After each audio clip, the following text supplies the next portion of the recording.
Puji nama Tuhan, kita boleh berkumpul bersama-sama meskipun kita ada yang ada di rumah. Biarlah kita tetap selalu semangat untuk kita selalu mengandalkan Tuhan dalam segala apapun keadaannya. Kita mau tetap selalu bersyukur kepada Tuhan dan kita mau katakan bahwa Tuhan itu baik buat setiap kita. Amin.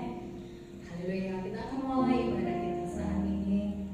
Mari sebelum kita mau masuk lebih lagi dalam hadirat Tuhan, mari kita mau satu hati, kita mau datang ke hadirat Tuhan. Bapa surgawi, sungguh kami sangat bersyukur dan terima kasih Bapa.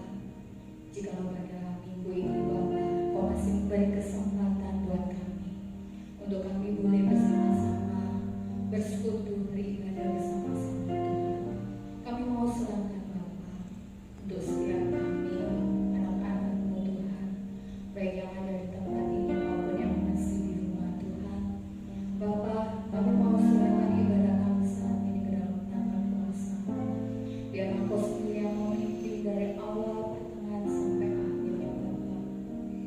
Biarlah urapan Roh Kudus Tuhan menjamah setiap kami ya Bapa, untuk kami boleh merasakan bahwa betapa baiknya Engkau Tuhan dalam setiap kehidupan kami Bapa, sehingga sampai detik ini Tuhan Engkau tetap memelihara kami, Engkau tetap menyertai setiap kami Bapa. Sungguh Engkau Bapa yang sangat baik, Engkau Bapa yang teramat baik, dan Engkau Bapa yang sungguh, oh haleluya Yesus, memperhatikan setiap kami Bapa. Sungguh kami bangga memiliki Allah seperti itu Bapa. Kami akan mulai Tuhan ibadah kami saat ini hanya di dalam nama Tuhan Yesus. Amin. Haleluya. Biarlah kita mau tetap pada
Pada malam ini Bapak Ibu, mari kita mulai dengan berdoa meminta hikmat kepada Roh Kudus, supaya Roh Kuduslah yang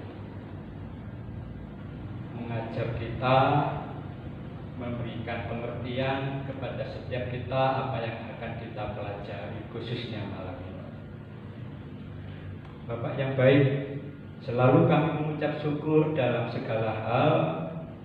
Apa yang sedang kami alami saat ini, kami mempercayai bahwa Engkau tetap menyertai kami, karena Engkau Allah Immanuel.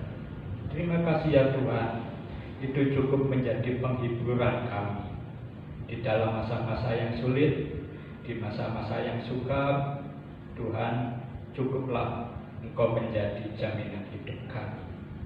Khususnya malam ini, Tuhan tetap izinkan kami boleh melaksanakan ibadah walaupun secara online.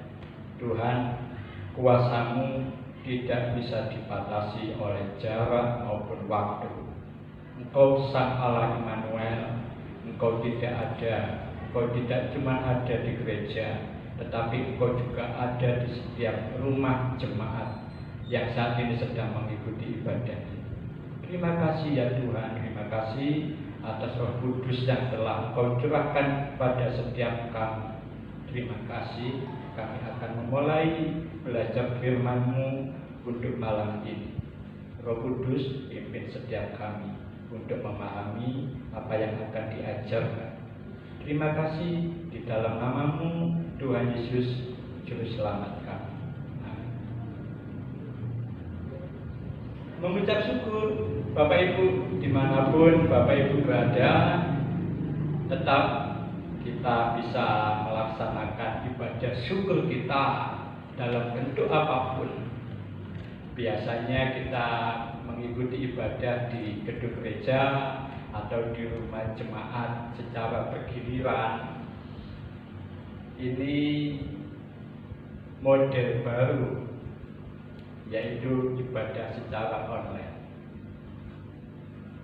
Saya yakin tidak mengurangi nilai dalam hal kita melaksanakan ibadah. Kita mulai belajar firman, kita akan membaca Injil Lukas pasal 15. Kita akan membaca ayat yang ke-11, 12, 13, Terus kita lompat langsung ke ayat 21, 22, 23 dan selesai di ayat ke-24. Yesus berkata lagi, ada seorang mempunyai 2 anak laki-laki. Kata yang bungsu kepada ayahnya, "Bapa, berikanlah kepadaku bagian harta milik kita yang menjadi hakku." Lalu ayahnya membagi-bagikan harta kekayaan itu di antara mereka. Beberapa hari kemudian, anak bungsu itu menjual seluruh bagiannya itu, lalu pergi ke negeri yang jauh. Di sana ia memboroskan harta miliknya itu dengan hidup berfoya-foya. Kata anak itu kepadanya, "Bapa, aku telah berdosa terhadap surga dan terhadap Bapa. Aku tidak layak lagi disebut anak Bapa." Tetapi ayah itu berkata kepada hamba-hambanya, "Lekaslah bawa kemari jubah yang terbaik, pakaikanlah itu kepadanya, dan kenakanlah cincin pada jarinya dan sepatu pada kakinya. Dan ambillah anak lembu tambun itu, sembelihlah dia, dan marilah kita makan dan bersukacita. Sebab anakku ini telah mati dan menjadi hidup kembali. Ia telah hilang dan didapat kembali." Maka mulailah mereka bersukaria. Amin. Ini kisah yang entah berapa kali kita membaca dan kita mendengar banyak penjelasan dari beberapa hamba Tuhan. Apalagi kalau kita Kristen sejak kecil, pasti kisah ini waktu kita sekolah minggu, remaja, pemuda pasti dengar kisah ini. Bapak Ibu, saya ingin kita merenungkan 2 pertanyaan. Pertanyaan yang pertama, apa yang membuat anak bungsu ini mau keluar dari rumah bapaknya? Bukankah bapaknya orang kaya raya? Tidak mungkin dia kekurangan uang, tidak mungkin dia kekurangan makanan, tidak mungkin anak ini pakai baju yang biasa-biasa. Pasti semua fasilitas, semua yang didapatkan oleh anak ini adalah yang terbaik karena ayahnya adalah pengusaha kaya raya. Sekali lagi Bapak Ibu, mari kita renungkan pertanyaan pertama. Apa yang membuat anak ini minggat dari rumah bapaknya? Pertanyaan yang kedua,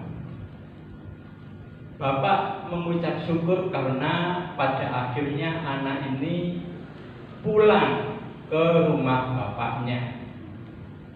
Jadi karena anaknya ketika keluar dari rumah mengalami kemiskinan dan anaknya mengambil keputusan untuk pulang dan diterima oleh bapaknya, tetap diakui sebagai anak.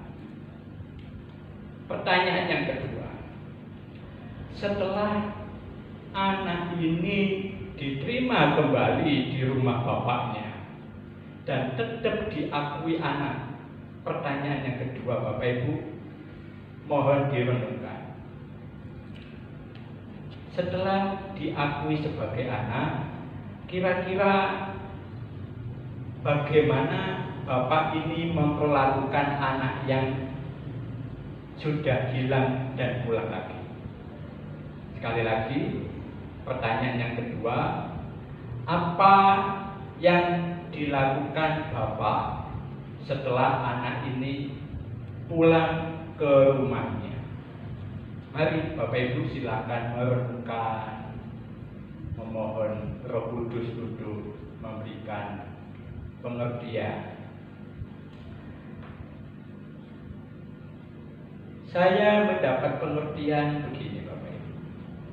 Apa yang membuat, untuk pertanyaan yang pertama, apa yang membuat anak ini minggat, kabur lari dari rumah orang tuanya, padahal semua tercukupi.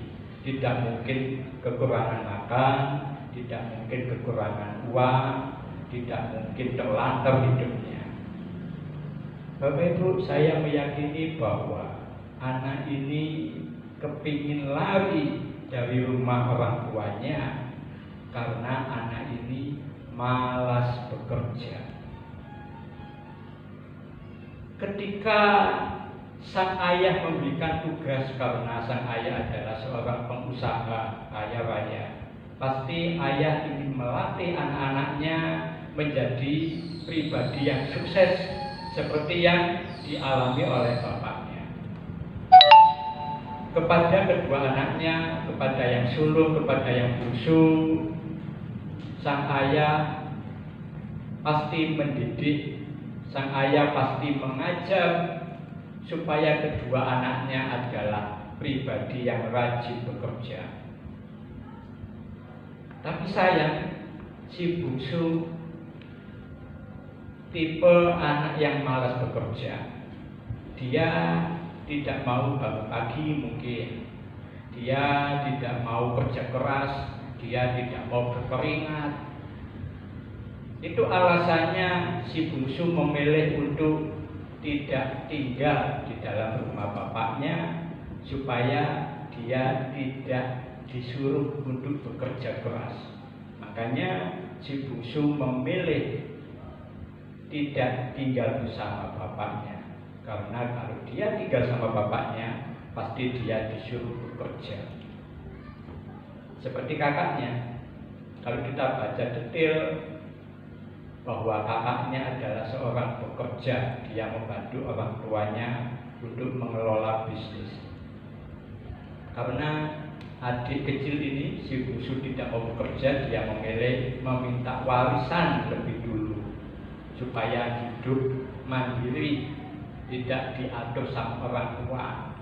Karena bagi anak kecil ini tidak enak, disuruh kerja keras, dikasih tanggung jawab, bangun pagi, mungkin pulang larut malam, karena apa yang diusahakan atau yang dikerjakan bapaknya adalah sebuah pekerjaan yang besar. Si anak ini memilih untuk tidak mau memiliki tanggung jawab, tidak mau membantu pekerjaan bapaknya. Itu alasan mengapa anak ini kepingin keluar dari rumah ayahnya. Dia tidak mau bekerja. Itu jawaban dari pertanyaan yang pertama. Pertanyaan yang kedua, kira-kira apa yang dilakukan bapaknya ketika anak ini pulang kembali ke rumah bapaknya? Coba dipikirkan, apakah akhirnya bapak ini memanjakan anak tersebut? Oh, puji Tuhan, anakku yang hilang pulang kembali, anakku yang beberapa hari tidak pulang, tidak tahu kabarnya kemana, sekarang dia nongol mau pulang ke rumahnya. Akhirnya pengakuan sebagai anak tetap berlaku, dan bapaknya membuat pesta sukacita karena anak yang hilang telah pulang, telah ditemukan lagi. Sekali lagi pertanyaan yang kedua, Bapak Ibu, kira-kira apa yang dilakukan bapaknya kepada anak yang hilang? Apakah memanjakan? Saya punya keyakinan tidak. Setelah anak itu pulang dengan penyesalan, oke nak, kamu menyesalkan, hidupmu kacau ketika kamu tidak mau diatur sama orang tua, hidupmu kacau karena tidak mau dididik. Sekarang beruntunglah kamu bertobat, menyesal, dan kamu memilih untuk pulang ke rumah bapakmu. Dan setelah anak ini kembali diakui anak sebagai ahli waris, sebagai anak dari bapak ini, saya yakin Bapak Ibu, bapak ini tetap memperlakukan sama seperti sebelumnya. Anak yang bungsu tetap harus dikasih tanggung jawab. Anak yang bungsu tetap harus dikasih pekerjaan.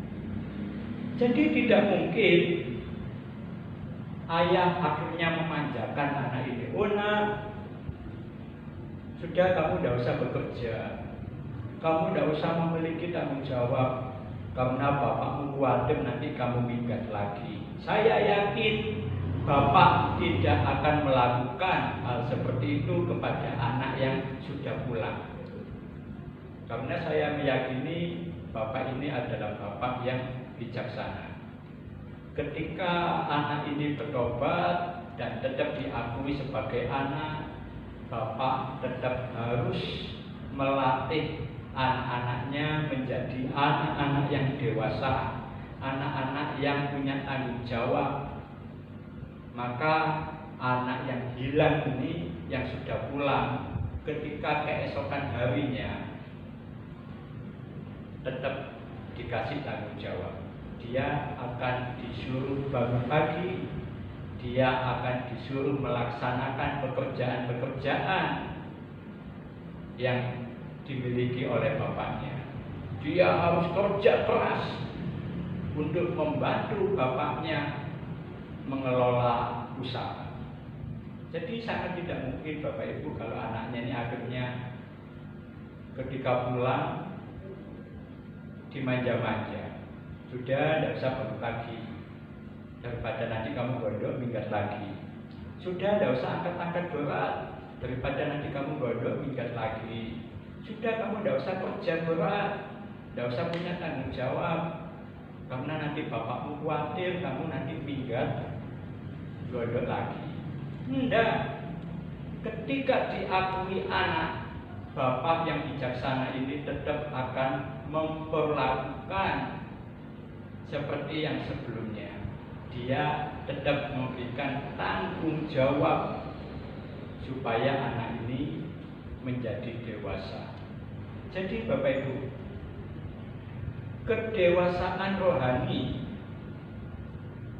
ketika kita mau dilatih oleh Tuhan memiliki tanggung jawab, kita mau bekerja, bukan cuma menonton orang lain bekerja, tapi kita sendiri melakukan pekerjaan. Kita akan lihat Yohanes pasal 5 ayat 17. Yohanes pasal 5 ayat 17. Tetapi ia berkata kepada mereka, Bapakku bekerja sampai sekarang, maka aku pun bekerja juga. Ya. Tuhan Yesus mengatakan, tetapi Yesus berkata kepada mereka, Bapakku yang di surga bekerja sampai sekarang, maka aku pun, yaitu Yesus pun bekerja juga. Coba lihat ayat ini. Yesus tidak punya alasan untuk tidak bekerja.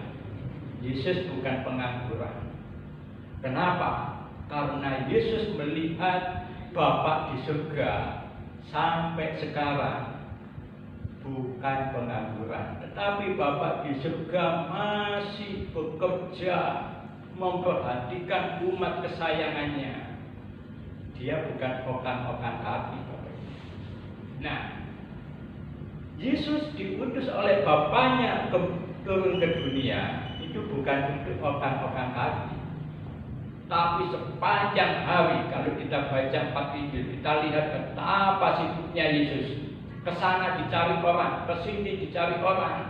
Pagi-pagi dia berdoa, tanya kepada Bapaknya, Pak, apa pekerjaan yang harus aku lakukan?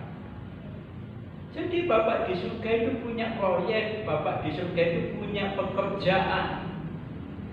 Dan Yesus ingin menjadi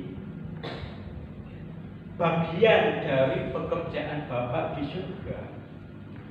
Jadi Yesus adalah bukan Tuhan yang minta sekedar disembah. Ayo sembah saya, umat, khususnya umat Kristen, sembah saya. Bukan.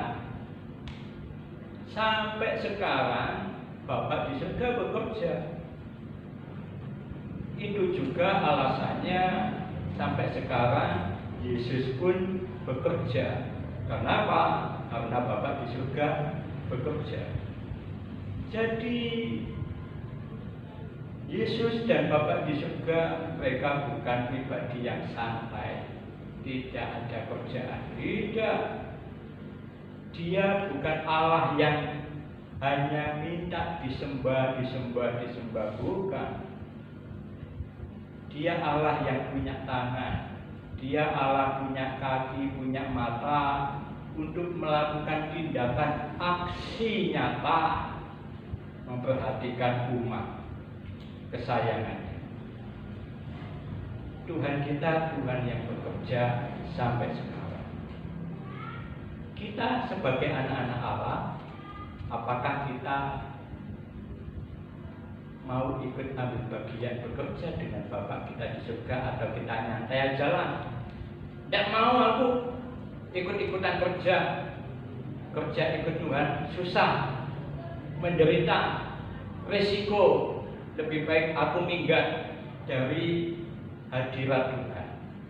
Banyak orang Kristen murtad, banyak orang Kristen mau keluar dari rumah Bapa di surga, dari hadirat Tuhan, karena dia menolak untuk bekerja. Kita belajar kepada pribadi Yesus sebagai anak Allah dalam wujud manusia, sebagai anak Allah. Dia mengajar kepada murid-muridnya bahwa Bapakku bekerja sampai sekarang, maka aku pun bekerja juga.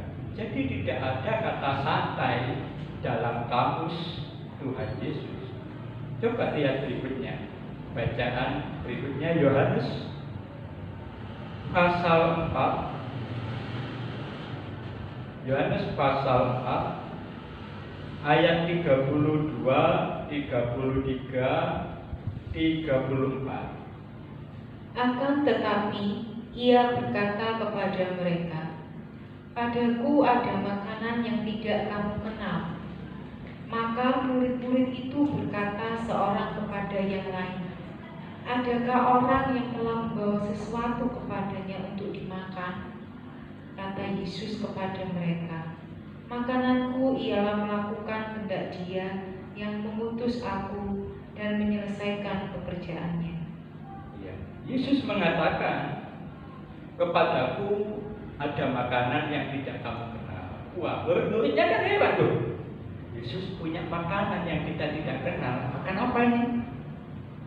Makan tahu, makan lantern, atau makan apa ini? Murid-muridnya bingung. Guru kita makan apa ini? Yesus memberikan penjelasan pada ayat 34. Kata Yesus kepada mereka, "Makananku ialah melakukan kehendak Dia," yaitu Bapa di surga, "yang mengutus aku dan menyelesaikan pekerjaannya." Sekali lagi, Yesus bukan Allah pengangguran. Dia bukan Allah yang cuma duduk di tahta surga terus minta semua umatnya, "Ayo semua sembah saya, sembah saya." Terus Yesus ngapain? Ya cuma ongkang-ongkang kaki di singgasana. Maaf, Tuhan kita bukan Tuhan pengangguran, tapi Tuhan kita adalah Tuhan yang bekerja sampai hari ini, sampai esok, sampai Dia datang yang kedua kali. Tuhan kita bukan Tuhan pengangguran, Bapak Ibu. Bukan seperti berhala-berhala pada zaman itu yang dibuat dari kayu, batu, punya mata dan bisa melihat, punya telinga dan bisa mendengar, punya mulut tidak bisa bicara, punya kaki pun tidak bisa jalan. Tuhan kita bukan seperti itu. Tuhan kita adalah pekerja keras. Bapak punya proyek dan kita sebagai anak-anaknya harus mengerjakan proyek Bapak itu.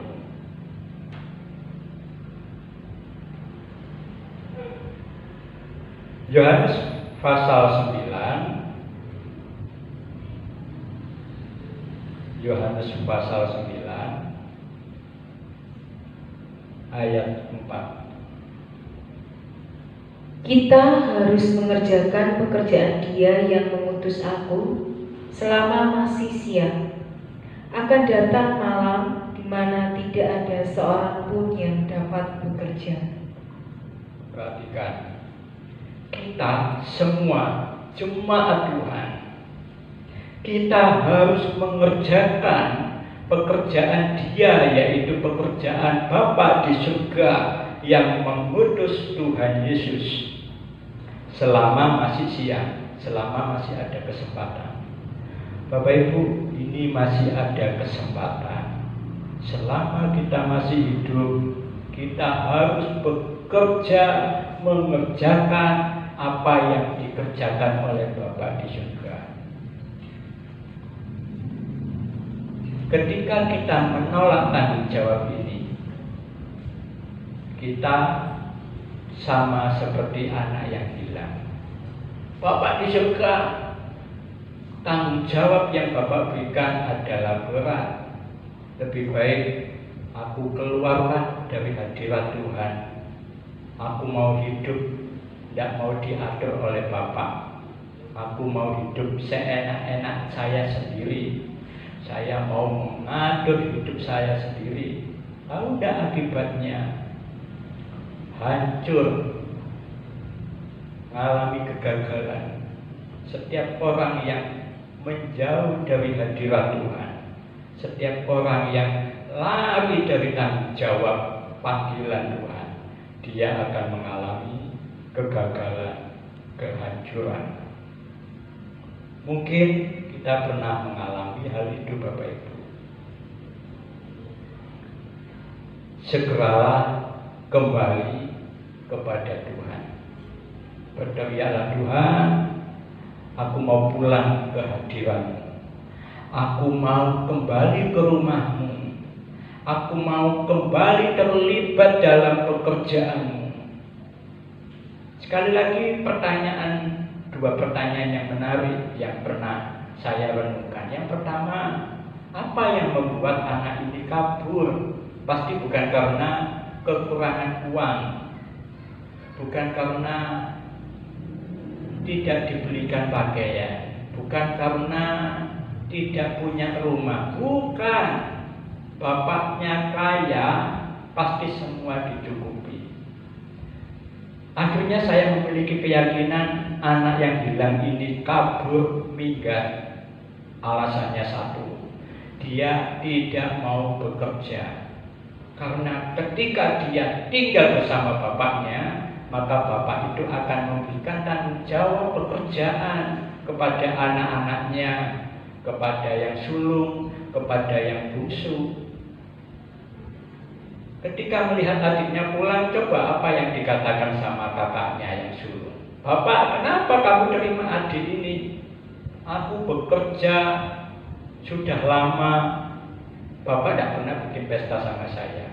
Kalimat ini membuktikan bahwa kakak yang sulung, dia sepanjang hari tetap mengerjakan tanggung jawab yang diberikan oleh bapaknya sebagai pengusaha.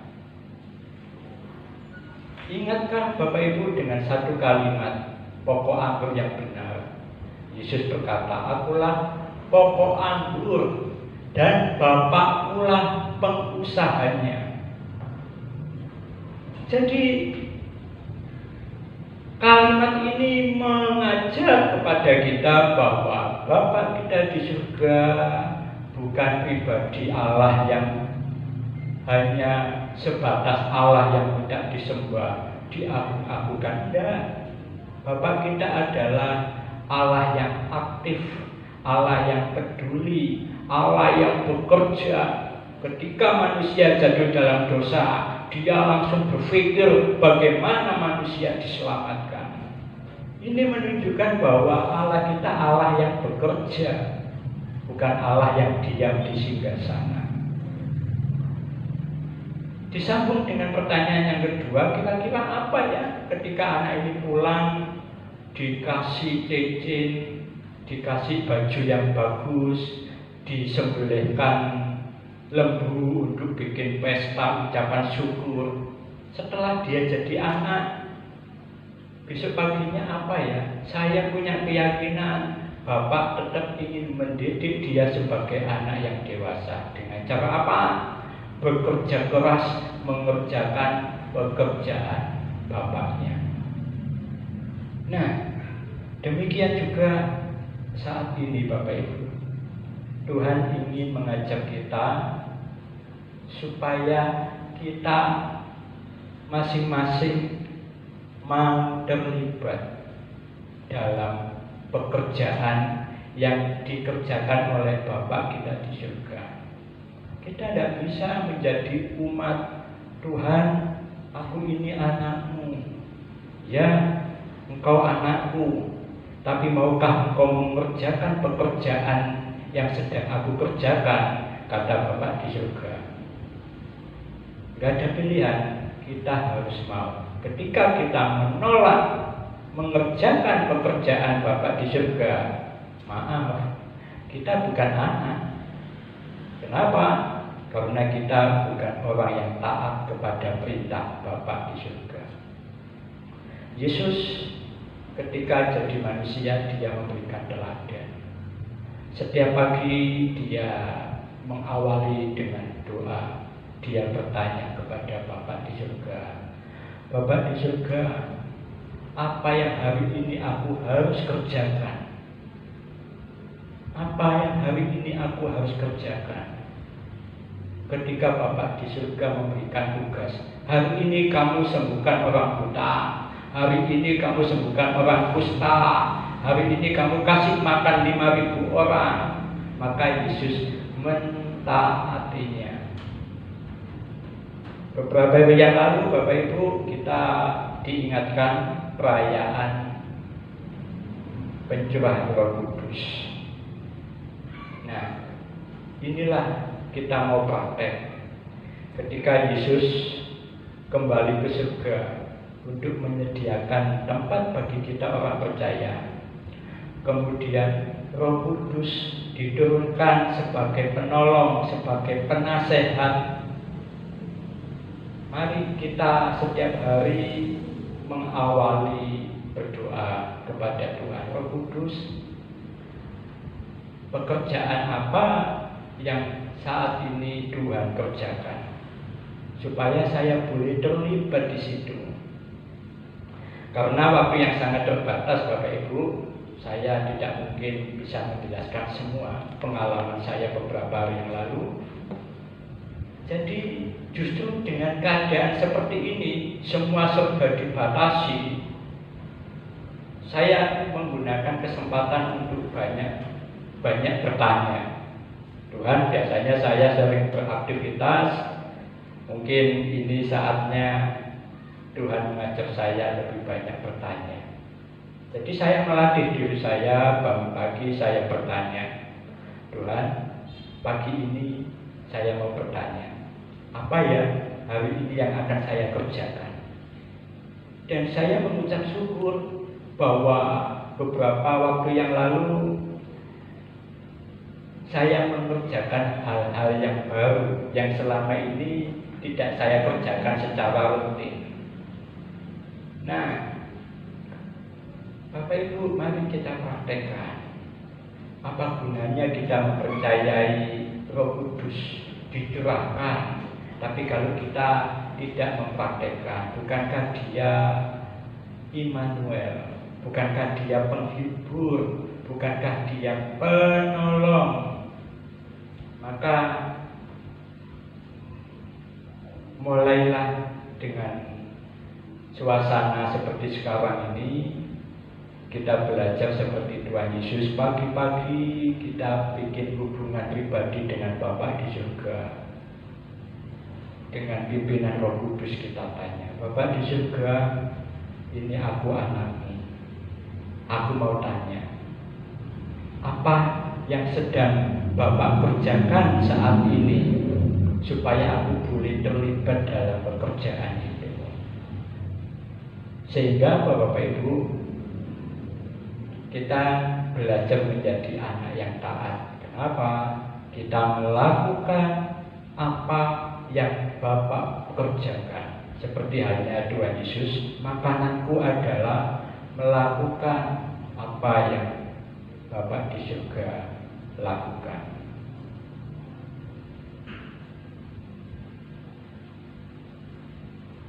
Mari kita mengucap syukur untuk malam ini. Tuhan mendidik kita supaya kita menyadari bahwa ketika kita diangkat sebagai anak, itu bukan supaya jadi anak manja, bukan sebagai anak yang dibina bubukkan terus digendong, tetapi kita dilatih menjadi anak yang dewasa, yaitu apa? Anak yang memiliki tanggung jawab yang diberikan oleh Bapa kita, sang pengusaha hebat itu.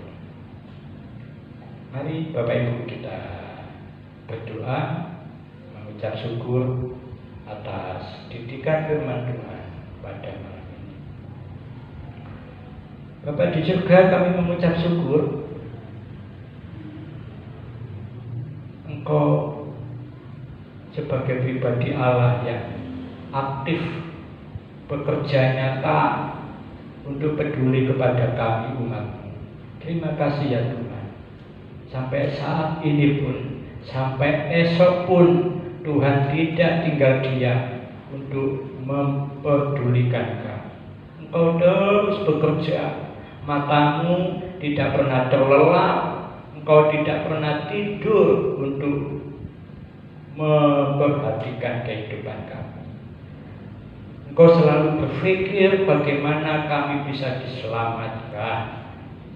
Mengucap syukur atas pribadi Tuhan Yesus yang telah memberikan teladan kepada kami, supaya kami boleh mentaati apa yang dikerjakan oleh Bapa di surga. Apa yang menjadi tanggung jawab kami, kiranya kami boleh belajar untuk mengerjakan dengan setia. Engkau yang telah memberikan teladan, Engkau yang telah mendidik kami supaya kami tidak menjadi anak-anak gampang, anak-anak pemalas, tetapi Engkau telah memberi teladan supaya kami menjadi anak-anak yang giat gigih mengerjakan tanggung jawab yang Bapa di surga telah percayakan kepada kami. Mengucap syukur untuk Roh Kudus yang saat ini berada bersama-sama kami. Mohon supaya pribadi-Mu selalu mendampingi kami, memberikan hikmat kepada kami, memberikan teguran ketika kami tidak melakukan tepat seperti yang Bapa kehendaki. Mohon pengampunan-Mu ya Tuhan. Ajar kami memiliki kepekaan, ajar kami memiliki hubungan yang intim lewat karya Roh Kudus, supaya kami boleh mengenal, supaya kami boleh memahami apa yang sedang Bapa kerjakan sampai akhir zaman nanti, supaya kami pun boleh mengerjakan pekerjaan itu dan kami layak mendapat upah dari Bapa di surga. Terima kasih ya Tuhan, terima kasih. Kalau dengan keadaan yang saat ini terjadi, Tuhan tetap mendidik kami, Tuhan tetap memberikan hikmat kepada kami, apa saja yang harus kami kerjakan. Tuhan, terima kasih. Kiranya Tuhan tetap memelihara jemaat-Mu dimanapun berada, khususnya jemaat GBI Philadelphia yang saat ini sedang mengikuti ibadah di rumah masing-masing. Penyertaan-Mu nyata dimanapun mereka berada, karena Engkau Allah Immanuel. Terima kasih ya Tuhan, terima kasih. Kami meyakini saatnya tiba, semuanya akan berakhir dan kami akan kembali bisa beribadah secara langsung, bertatap muka satu dengan yang lain. Terima kasih ya Tuhan, terima kasih. Kami menanti-nantikan waktu itu, dan waktu-Mu adalah waktu yang terbaik. Terima kasih untuk didikan malam ini. Di dalam nama Tuhan Yesus kami berdoa. Amin. Mari kita akan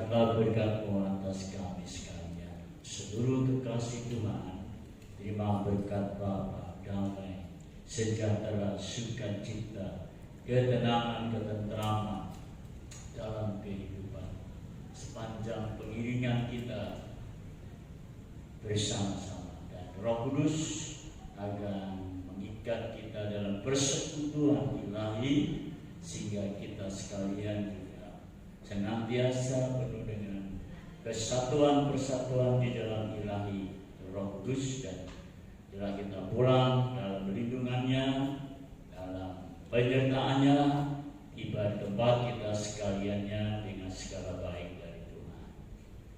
Manuel, Tuhan beserta kita sepanjang kehidupan ini sampai Maranatha Dia datang kembali menjemput kita sekalian di angkasa pulang ke rumah yang kekal.